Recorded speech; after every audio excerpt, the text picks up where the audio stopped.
Good morning everybody and welcome back to day 2 of the World Chocolate Masters here in Paris. It's almost 7 o'clock and we're almost ready to start day 2 of this brilliant competition. So all our contestants are here and they've all had a good night's sleep and are feeling rested and ready to go. So I'm just going to have a quick word and see how they're feeling. So, a good night's sleep? Yeah, a few, but it was okay. It went too quickly.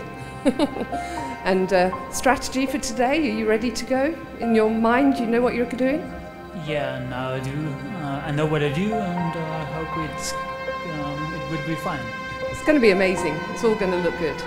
So we're here. 5, 4, 3, 2, 1. Start of the competition. Let's go.